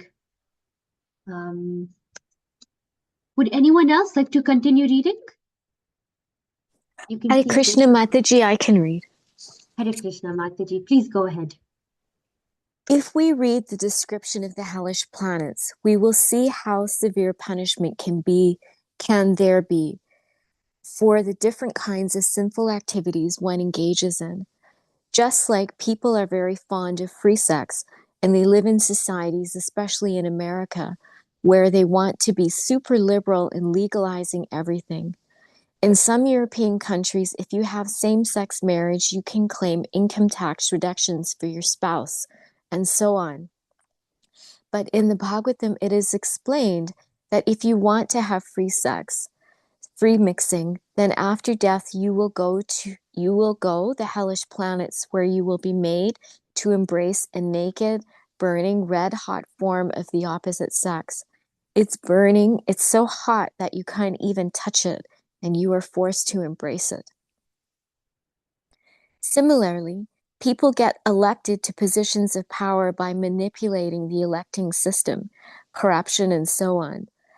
And when they do assume such a position of power, they do not use it to give people spiritual advice. Head of state should be considered as representative of the Lord, and to give spiritual guidance to people is also his duty. And if he does not do that, then he goes to the hellish planets and is squeezed through a machine, just like sugarcane is squeezed by a machine, and you just faint with the pain. So the punishment is for the different types of sinful activities is very severe. And the Bhagavatam gives a very vivid explanation of the different types of punishments for the different types of crimes. Just like in the material world, not everybody gets the same sentence. Based on the gravity of our crime, we get different types of punishments. Similarly, we go to the different hellish planets for different types of punishments. Fortunate and opulent. Here Sukadev Goswami is described as Andahenaha Mahabhaga. Mahabhaga is translated as greatly opulent. Unfortunate Sukadev Goswami. So someone may ask, how was so opulent? Normally, when we talk of opulence, we mean a good bank balance, a fancy house, a fancy car, and so on. And here a mendicant is being described as opulent and very fortunate. ये तो अंदर ले जाता ठीक है ये तुम लोग सच में मेरा बैग होगा कहीं पे देखना मेरा उधर से निकालना Hare Krishna. I think someone has to mute themselves. Thank you. Fortunate because he was the son of a great personality, Srila Vyasadeva. And he was fortunate and opulent because he had firm knowledge about devotional service and the position of the Supreme Lord. This is real opulence, knowledge about God and executing devotional service. These are the ornaments by which a devotee decorates himself. Useless atonement. Parikshit Maharaj is inquiring how people can be saved from this path of going to hell, and he is really interested in receiving guidance about how the sinful tendency of the heart can be removed or eradicated. And Parikshit Maharaj gave a nice example. He said that an elephant takes a bath in a lake, becomes clean, but the moment it comes out of the lake, it sits down and becomes dirty again. So his concern, which he voiced to Sukadev Goswami, was that what is the value of that religious process when we just sit and atone? We again commit sinful activities, and then we again atone. Then again we sin. Just like Hare in Krishna, India. Hare Krishna Mataji, thank you. Hare Krishna Mataji. Thank you so much for reading. Haribol. Hare Krishna. Darshan Mohan Prabhu, would you like to continue reading? Yes, Mataji. From the highlighted one, right, Mataji? Okay, just like in Indra, the Kumbh Mela attract millions of people, just like in India, sorry, India, the Kumbh Mela attracts millions of people. Millions of people come to this religion festival and go to the tirthas with the intention later they are going to take a bath, take a dip, and rip away the sinful reaction, and then go on clean state. They sin again, and then wait for the next Kumbh Mela. Again, they will go there just like a businessman, take a loan from a bank, clear the loan off, and then think he can take a fresh credit. That is the mentality of the most people. They will go to the Vrindavan and they will go to Dhamas. Once you go to the Dhama, you should associate with the saintly people and listen to the saintly people, not just leave the sinful burden behind. So Parikshit Maharaj, Mataji, can you? So Parikshit Maharaj was concerned that this process of sinning and atoning is not the ultimate solution, and therefore he inquired from Sukadev Goswami that now this sinful tendency, which is deep rooted in the heart, can be removed. In the response, in the response to his query, Sukadev Goswami revealed that it is only by executing the pure devotional service that this sinful tendency in the heart can be removed. Sukadev Goswami then proceed to relate the story of Ajamila, which is described in this chapter. When he started to explain the story of Ajamila that we are going to read, for the next few chapters, Sukdev Goswami said, I have heard in this ancient Puranas there was a story of Ajamila. So, in other words, the Srimad Bhagavatam is presenting very ancient story. 5,000 years ago, Sukdev Goswami said in the ancient Purana, I have heard this story. This means that this ancient, this pastime of Ajamila took place at least 6 to 8,000 years ago, and we are so fortunate that we have real access to a story that took place at 8,000 years ago, 7,000 years ago. Similarly, Sukhdev Goswami described in the ninth canto the story of Ramachandra. He says that there have been many history book on the life of the Lord Ramachandra, so I am only describing in brief. He acknowledged over three that there have been many scriptures describing Lord Ramachandra's pastime. The story of Ajamila.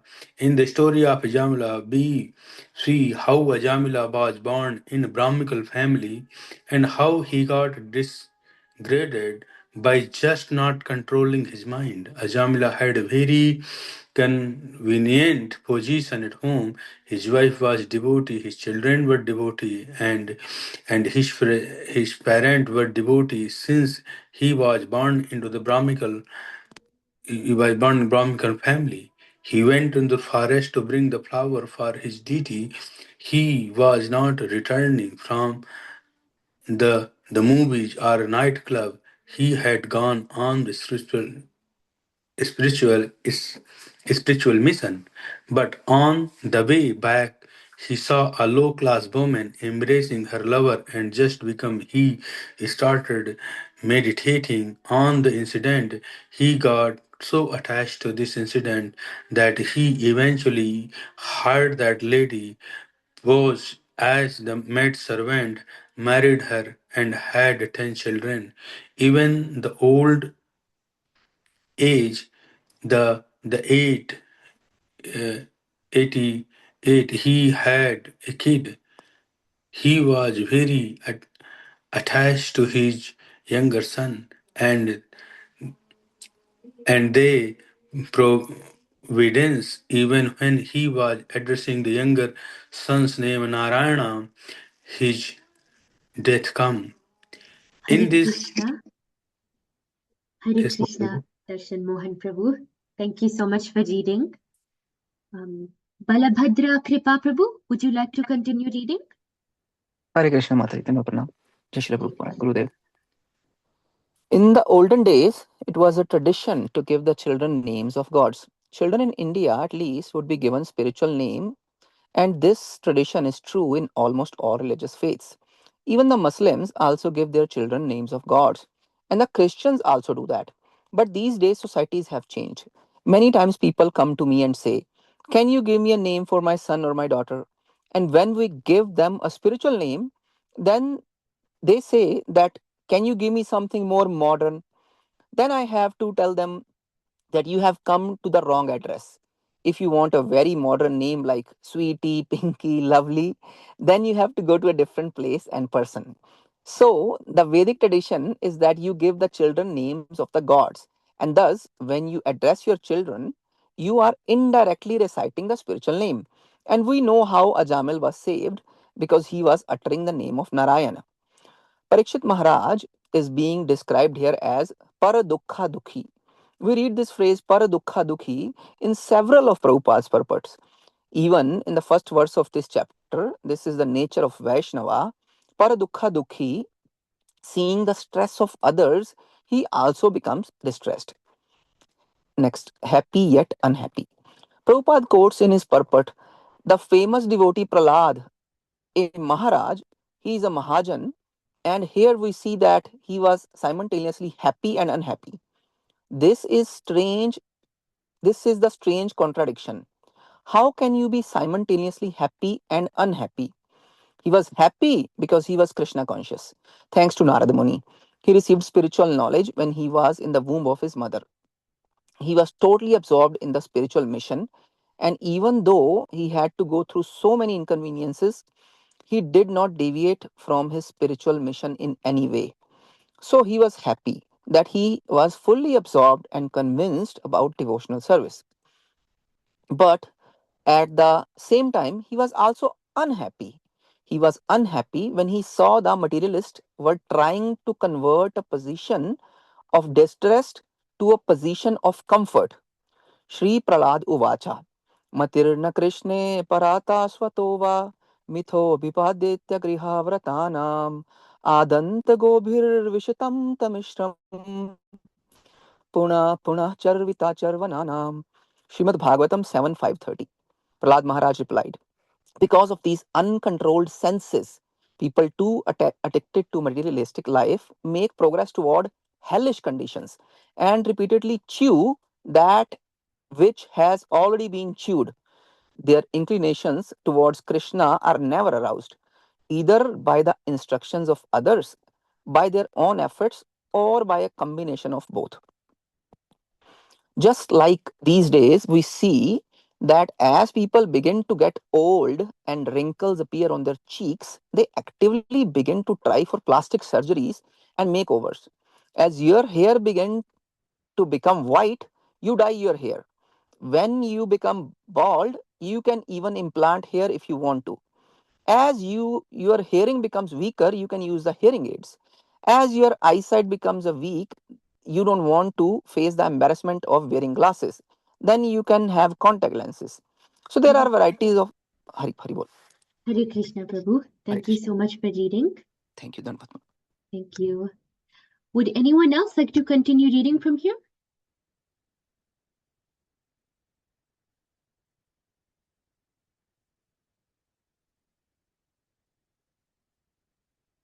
Hare Krishna. Any volunteers?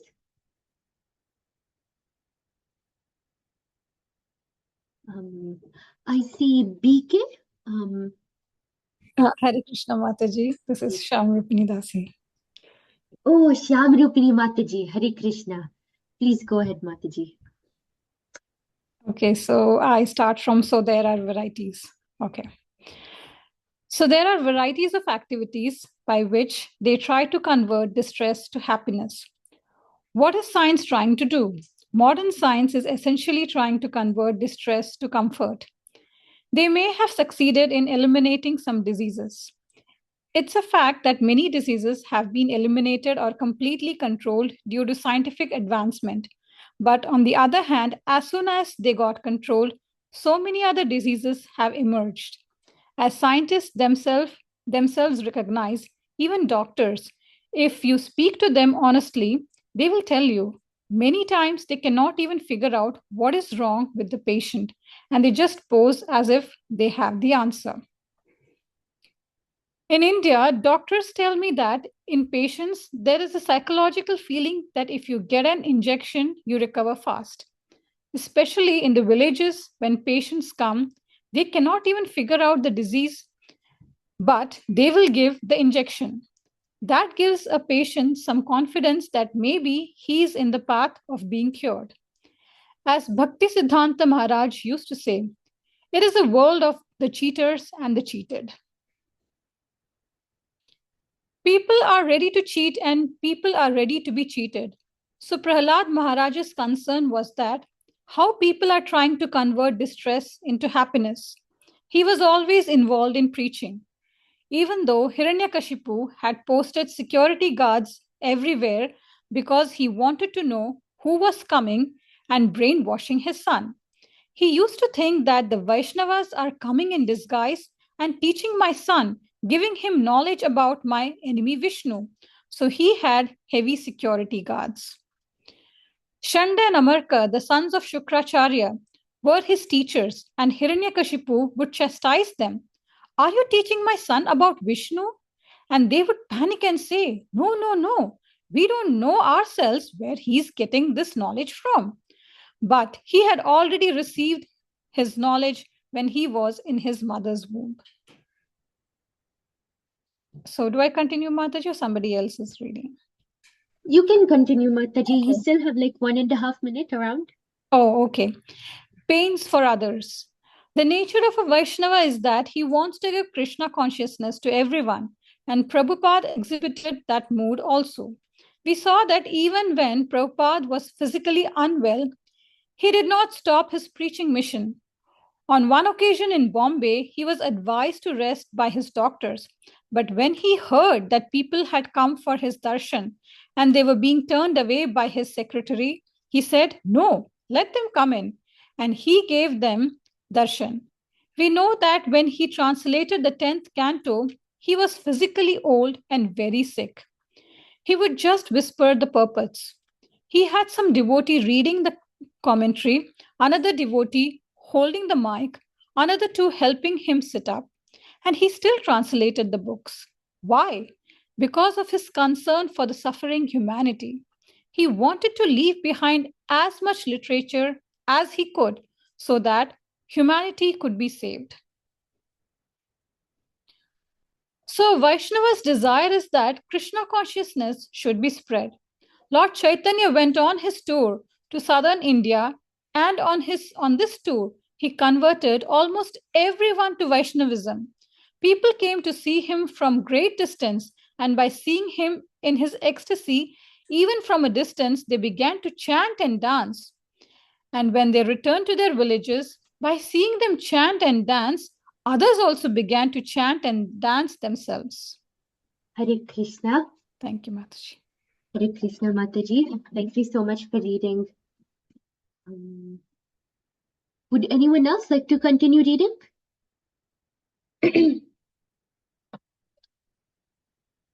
Maybe we can do discussion now. Okay. Yeah. Okay, we actually have Simantini Bhakti Mataji raise her hand just now. Would you like to read, Mataji? Yes, Mataji, Hare Krishna. Okay. Vasudev Vipra. During this tour, he stayed at the house of a devotee called Kumar Brahmana. And there was another devotee called the Vasudev Vipra. Vasudev Vipra was suffering from leprosy. His whole body was full of worms. His whole body had boils, and there was pus in these boils. And he was so compassionate that when a worm fell off his body, he lifted it back and put it on his body. When he heard about Lord Chaitanya, he proceeded to Karma's house to meet Lord Chaitanya. But he found that he had already left. He was heartbroken. He almost fainted due to the loss. But Chaitanya, but Lord Chaitanya is also the super soul, Antaryami. He knew that Vasudeva Vipra was heartbroken because he could not meet him. So Lord Chaitanya returned to Kumar's house, Karma's house. He was Vasudeva Vipra, and he embraced him. And when he did that, Vasudeva Vipra, whose body was ugly, diseased, releasing a bad smell, by the mercy of Lord Chaitanya, he became a handsome young man. His disease was healed and he was transformed into a handsome young man. But then a thought entered into his mind. He recited a verse from the 10th canto of Bhagavatam, which Sudama recites after he finds out that his house has been transformed into a palace by the mercy of his friend Krishna. And he composed some very nice prayers in the glorification of Krishna. Hare Krishna Mati, my husband is calling. I have to stop. Okay, Mataji. Thank you. Thank you so much for reading. I think maybe someone can just finish this last, Hare like this. Krishna. Hare Krishna. So Vasudeva recited those verses and presented a question to Lord Chaitanya. He said that earlier I was so diseased that peoples would not even come near me. But now you have caused this mercy. I have become handsome and my disease is totally gone. I'm concerned if I become proud.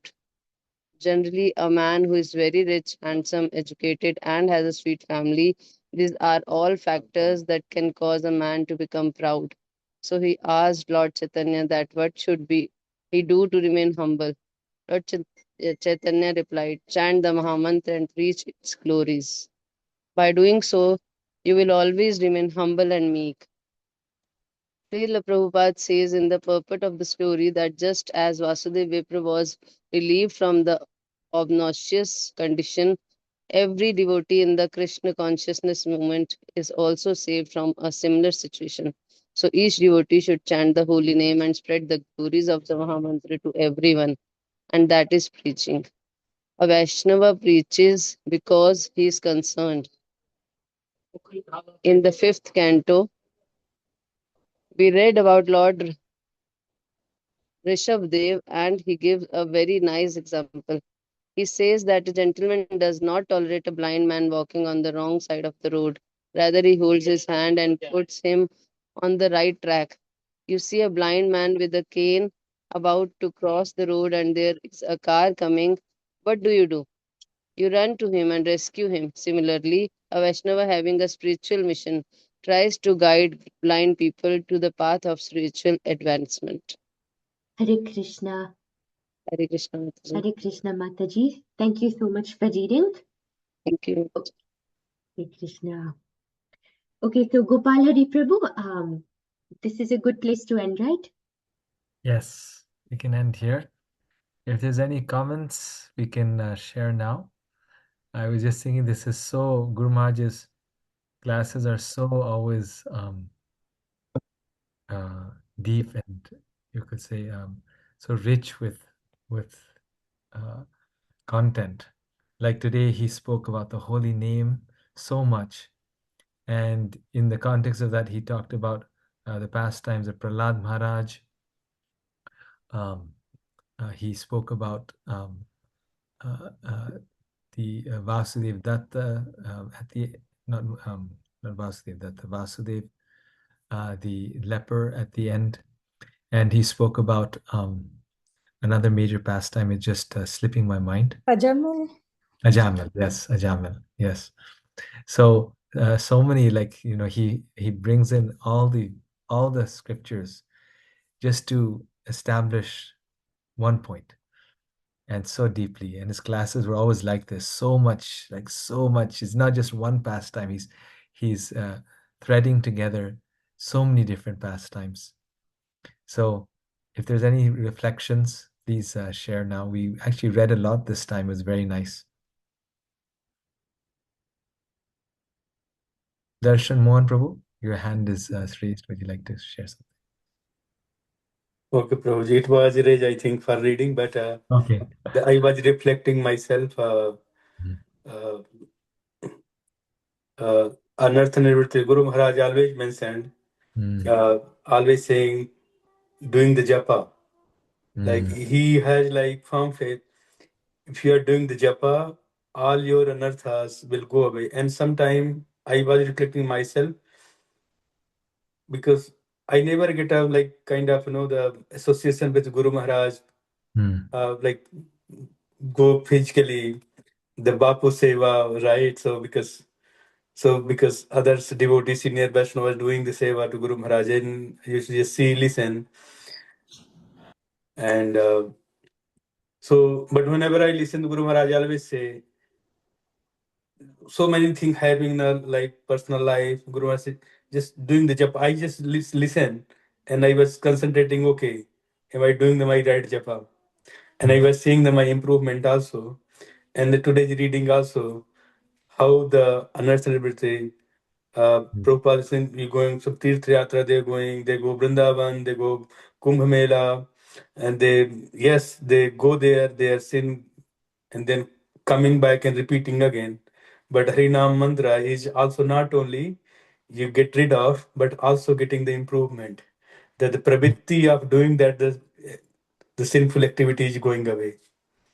So and then ultimately why Guru Maharaj always say you doing the japa, do the your japa nicely. Yes. Yes, Prabhu. No, and to what you're saying, there's this one sentence in there that was so key. He said, among all the services, among all of our activities, chanting of the holy name is the most important. Right. And the reason also it feels so powerful is because Guru Maharaj did so much seva. Right? I mean, day and night he was serving, he was preaching, he was building temples, and he is saying that among all these services, our chanting of the holy name is the most important service. To your point that you were saying, just like anartha nivritti, that all the anarthas go through chanting, and so he was constantly serving and constantly chanting. Yes, Prabhuji, it's very wonderful point. I never correlate this angle. Yes, Guru Maharaj always is saying, okay, he always engage in there, right? But Yes, yeah, so like by he wasn't Chapan. someone who was chanting 64 rounds every day, 8 hours, taking out time and just doing japa in a closed room. Like he had no closed room time. When he was chanting, he was also walking with, more than 100 disciples generally, or sometimes less, but he was always with people, and he was still chanting constantly.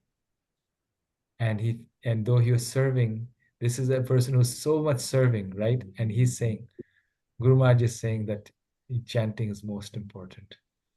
Yeah. Thank you so much, Prabhuji. It's giving another level of realization. Thank you. Thank you, Prabhu. Your realization, yes. Yeah, wonderful.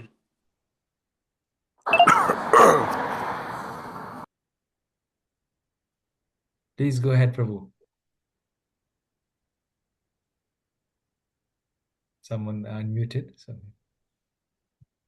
Hare Krishna, bro. This was muted accidentally, but I will just share that Guru Maharaj made this point where people come to him and say, "Why don't you give names of Julie and Sony and whatnot?" And then he makes his point, and then he narrates Ajamit's story very Yes. nicely. So Yes, Prabhu. Yes. Yeah. Well, he said Everything sweet good about tea. this.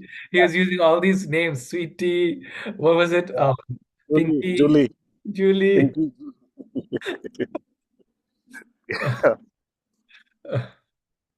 Just like my daughter's name is Subhadra. Subhadra, my youngest Uh-huh. daughter.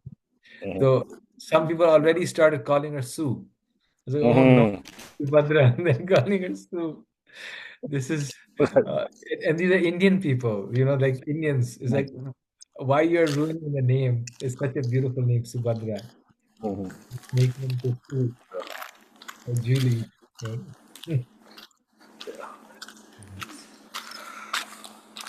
Yes, thank you, Prabhu. Very Hare nice. Krishna. Hare Krishna.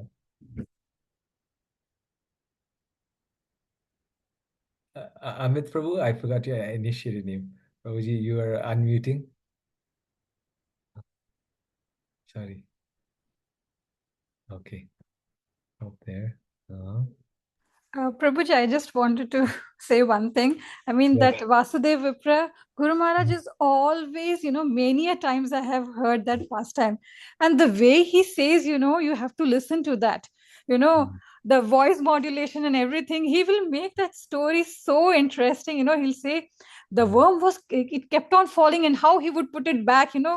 That story, I feel it's Guru Maharaj's, one of the favorite pastimes where I have heard multiple times. So when Mataji was reading, I could just remember, Guru Maharaj's voice was just running in my mind, how he will narrate that pastime. So I just wanted to share that. Yeah. So, yeah, that's a very wonderful pastime. And when he narrates it seriously, it's another level. Yeah. Yeah. That's what I have always felt, that. And then Kolavacha Sridhar, whenever he'll say, yeah, I love those pastimes when Guru Maharaj narrates it. So I just wanted to share Yes. that. Yeah. Yeah, because they're so instructive. Isn't it? It's like, yeah, like Guru Maharaj, this Vasudeva Vipra one, he would with his hand, he would take one hand and then he Yeah. would go to the floor and he would pick up the worm and he'd put it back on his body, Yes, yes, yes, showing yeah. that it wasn't just like, okay, he had a problem, it was worms there, but this devotee was so kind to other living Yeah, beings yes, that he would yes. take the worms and put them Put back it on his back. body. Yes, yes, He was yes. eating and now it's discomfort for him, to let me put it back on my body. Yeah, yeah. And then, and then, uh, and then he becomes beautiful. Like Krishna solves the problem for him. Yeah. And then he goes to Lord Chaitanya saying, now this is a problem for me because now I'll become proud. Now I don't have this disease. I'll become Mm, like, what is the heart of a devotee? That's Guru Maharaj's heart was that, is that mm, his heart is that. And these story like really showed. And one time he was saying that actually devotee feels very happy if he's suffering because he understands that Krishna is reducing the weight mm, of karma.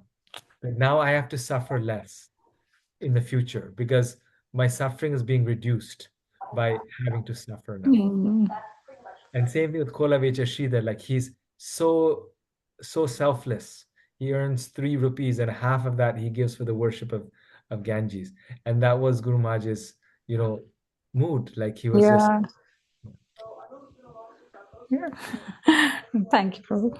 like Maharaj Shibi, he didn't keep anything for himself. Every part of his body he gave. Yeah. Garud Harifu, you may remember how he was narrating this pastime. Hmm. You muted, Prabhu. Yes, Prabhu. Yeah, always. This Mataji just nicely explained this thing. When it is we reading this one, we remember Guru Maharaj how always speaking about this thing. So And then when he would speak of Kola Vecha Sridhar, he said, and Kola Vecha Sridhar, all night he would shout the names of the Lord. And everyone thought that he's a madman. All night he would be chanting. And one time I remember in the Vancouver temple, in the apartment complex, one devotee he used to wake up at 2 in the morning and chant. So he was loudly chanting in front of in the apartments, in the Vancouver temple, there are apartments there where the devotees he would go back and forth and chant very nice, loud rounds 2 in the morning outside. And the apartment was Guru Maharaj's apartment was there, and he would chant right in front of Guru Maharaj's apartment. And so he would chant very, very loudly. And then one time, um, uh, uh, so Guru Maharaj was sleeping at midnight. And when he was chanting, then he would wake up Guru Maharaj 2 in the morning. So the following morning, he said, someone was chanting very nicely last night. He's chanting such clear rounds starting 2 in the morning. You know who this devotee is. And actually, he had woken Guru Maharaj up, and the 4 hours that he got now was 2 hours, because after 2 hours, he had to wake up because and this is happening after 2 or 3 days, not after days, sorry, after 2 or 3 days. Finally, he was just thinking, like, what should I do? I have to sleep. And so the way he put it was, this devotee is chanting so nicely every morning. He wakes up at 2 in the morning and chants so loudly. And then the devotees got it. It's like, oh, he's chanting so nicely. And that's why Guru Maharaj knows, because he's awake at that time. He's awakened by it. And then someone spoke to the devotee and requested him, can you chant a little farther away from the apartments so Guru Maharaj doesn't wake up? But I mean, this was, like Kolabecha Sridhar, he relished every bit of it. Like he was, never inconvenienced by the holy name. And he was so, he couldn't not like it. At the same time, he had to take some rest. It's so amazing. Sometime Guru Maharaj in his lecture, especially in Delhi temple, he would ask in between. He will say something that, who wants to go to Goloka Dham? And then everybody will raise hand. He will say, then he will say, I'm glad that everybody wants to go to Goloka Dham. Yes. He will smile. He will smile with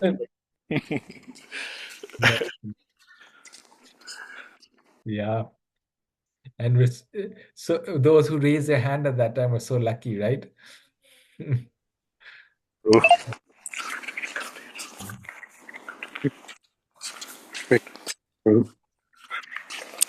Hare Krishna, Prabhu. Yeah, two things this reminded me of. Actually, one was this pastime of Guru Maharaj that I had heard. I mean, this is not firsthand. I'm just relating what I had heard.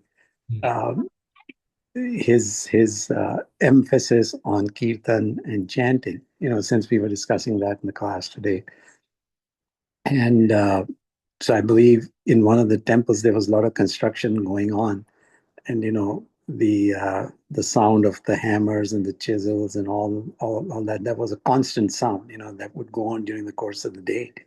And so one of the devotees mentioned to Guru Maharaj that while they were having a discussion, there was a meeting and whatever, and there was this sound in the background. So the devotee suggested that he would go out and ask the workers to kind of take a break, just so that this sound wouldn't disturb Maharaj and the meeting.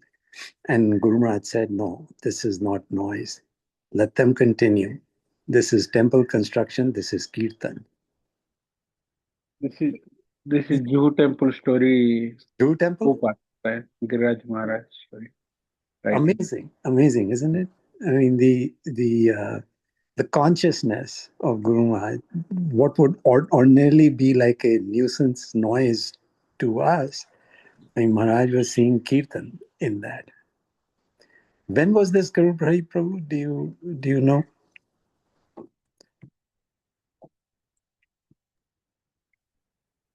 This is also in the Delhi temple, right? When the Delhi temple was being constructed, then the dynamite would go, it would be so loud. And Guru Maharaj said, this is music to my ears. This is kirtan. I was thinking Delhi temple. I didn't know that this happened in Juhu as well. But no, same story, Juhu temple also, Prabhupada time. Same story of Radha Rasibari story also. Right. And then Prabhupada said it's music to the ears, and then Guru Maharaj would feel the same way. Like he feel the same mood as Prabhupada. Right. Yes. And then the other pastime that kind of sparked the realization or thought in my mind was, when this whole story about Vasudev Vipra, and how Mataji was saying that Maharaj would dramatize it with how Vasudev Vipra was lifting the worm and placing back on the body, etc. You know, so basically the point that he would make in that during those classes was that Vasudev Vipra, being a true Vaishnava, embodied the principle of Paradukha Dukhi. I mean, he would take on personal discomfort by placing the worm back on his body, just so that the worm would not be inconvenienced. So now that's easy to say, but Guru Maharaj actually exemplified that, right? Because I was just thinking, I mean, every time he traveled, given his health issues and so many limitations, he personally took on so many inconveniences just so that we all could get his association, just so that we could make progress. And the purpose of his travels was basically to check on us, to inspire us, to help us kind of keep moving forward, despite inconveniences to himself. So just yet another example of how he practiced what he preached. Yes, Prabhu. Yes, I mean, Vasudev Datta, Vasudev Vipra, like they're both like they're just so paradukha dukhi, and I think if anyone took so much suffering in this movement, personal suffering, just to see that this all auspicious movement would spread around the world and make others auspicious, it was Guru Maharaj, right? Yeah. So he really imbibed that. Yeah. Yeah. Others, when they got sick, they stopped. He was like, put the same thing, the putting the worms back on his body. Right. Those who were giving him trouble, he would keep bringing them back and holding on to them. Yes. It's amazing. And the more they would give him trouble, the more he would, engage. Shelter them. Yeah. So true. Because he knew that the process is what would purify the person eventually. Kept encouraging everybody to just stick with the process, keep going. And he's so compassionate, like what you're saying, that it was always hard to figure out. Like personally, like it was so hard to figure out is that the reason why we are there with Guru Maharaj, is it because we are serving him or is it because we're giving him trouble? Right? Like being his traveling with him sometime, being his there. I mean, I used to wonder, it's like, sometimes he would even say that Prabhupada, the most disciples that he would trust the most, he would keep them far away. You go to China, you go to far away. And the ones who were troubling the most, he would keep them close by. But that's like everyone would wonder that, like, is it he's keeping us close because we trouble him, or because he loves us? Because he is so compassionate. You could never figure out. Right. Yes. Well, actually, that just sparked another thought, Prabhu. I mean, he was saying in one of his Vyas Puja offerings, well, not offerings, excuse me, Vyas Puja celebrations, in the lecture, that he said, oftentimes devotees come and ask me, Ki Maharaj, give me some good service. Give me some good service. And he said, the best service that you can do for me is to chant your rounds attentively.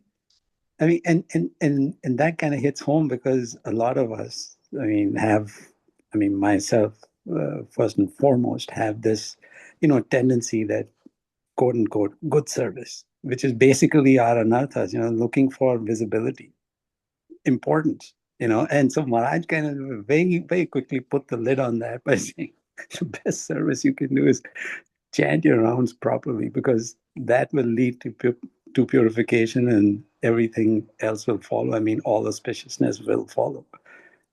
But yes, Yeah, such a good point, Prabhu. Such a nice point. And it's amazing that Guru Maharaj is speaking of this and we're discussing this in the month of Purushottam, Yes. especially for chanting, isn't it? Yes. Yes. Yeah. Rasika Sudevi Mataji. Hare Krishna, Prabhuji. Yeah. Just two points that came to my mind. It was in the month of Purushottam that Maharaj last visited North America. Yeah. Wow. Yes. Yeah. Very nice. 2023, yeah. And also in one of his video, I think it was one of the last video when he had an interaction. Usually on Saturday mornings, there would be a class with His Holiness Janardhan Maharaj, and he would come. And since we're reading about chanting, he mentioned in that video saying that when Srila Prabhupada was going back from America to India, everybody was sad and they said that you are leaving, don't go. And Srila Prabhupada had mentioned that if as long as you're chanting, we are united. And same thing, Maharaj also said, as long as you're chanting, we are united. Yes, that was his final instruction to all the North American disciples that Prabhupada said that you are there, I am here. But if you are chanting and I am chanting, we are united through the chanting. Yes. Gopal Prabhu, Yes. Ajit Krishna Prabhu, Mataji also obey who here right now. Because Guru Maharaj last visit 2023 in North America. This is might have a long time, have a desire. What is the Guru Maharaj giving each family who meet last time in the Guru Maharaj and Guru Maharaj giving, something message for them, for this family. Like each family paper some have a message, right? Anybody have a with picture because we last visit everybody taking some group picture, family picture. Maybe they remembering this thing. What is the last message for them with picture? If you were everybody writing, we can make one books in North America, 2020 Guru Maharaj. Book something. That's a nice idea, actually. Ajit Krishna Prabhu, what do you think? I think it's Yeah, I think that would be a nice offering to Guru Maharaj. A wonderful idea. because we all have, like, everyone has one picture of themselves with Guru Maharaj, or one most cherished picture. So they have the picture and then also the instruction or final message that they gave, the Guru Maharaj gave. That would be so nice. We can learn from the instructions that all wonderful devotees got. Yeah, because Prabhu, which one, like we reading Gorish of India, Guru Maharaj books, right now we are reading Prabhupada Nilamrita. So maybe next generation also, they get this message. Because not every message not have a recording also. Like Prabhupada, we are reading, listen classes also. So not have everything not recording Guru Maharaj also, right? So few places only recording. Like me and Gopal Hari Prabhu, we have a lot of experience also. We see, like the Guru Maharaj Aarti doing, everybody, all of the world see this one. Before, we are at so many places we see this one. Detroit, you remember 2023, also Guru Maharaj went have a Detroit, Jagat Guru Prabhu house in the afternoon time. Guru Maharaj doing Aarti. Right, Gopal Hari Prabhu, you remember? Yes, Prabhu, yes. Because when Guru Maharaj sleep, we are Gopal Hari Prabhu, Nanami, somebody inside a room, because Guru Maharaj no one to side fall down other things. He Nanami, somebody in the pageant in the room. So we see so many things. And if we, who pageant here, everybody have a picture with Guru Maharaj. And what is the Guru Maharaj giving to them? Please write this one. Maybe one Guru Maharaj, July, we can make one book and offer to Guru Maharaj. Or Vyas Puja time, North America. Yes. Yeah, Prabhu, we'll discuss, and maybe if someone wants to take it up, this project, it'll be really nice. Someone would like to take the initiative for this project, that'll be very nice. Yes. Okay, so we will continue next week as planned. This Saturday, actually, we got Umapati Prabhu confirmation. coming, right? Yes, we got confirmation. Mahapati Prabhu will give the Saturday session, so it'll be very special. Yeah, So, Umapati Prabhu also now initiate Guru. Guru Maharaj make him to initiation Guru, right? So, There is a initiation ceremony on 30th of this month in Logan. Two devotees will be getting their initiation from His Grace Umapati Prabhu. wow. yeah. And then I think in Dallas also perhaps 13th or 14th of June. Who? When he's coming July, right? No, it's coming June. He's coming Monday. He's coming to US. Oh, cool. He's coming Monday. Wow. Welcome, welcome. He will be in Okay, that's Baltimore, yeah. 18th to 22nd June. Okay. Good to hear. Good to hear. Okay, we're looking forward to it. Thank you, Prabhu. Thank you for sharing this nectar. And please share the initiation on the group so we all get nectar. Sure, bro. Yeah, I will take good pictures. Yes. The video also, if you have the audio. Sure, bro. Yes. I think we one have I think Dallas, sorry, Boston somebody also, right? Second initiation taken. Yes. Okay, thank you everyone. Hare Krishna. Hari Bol.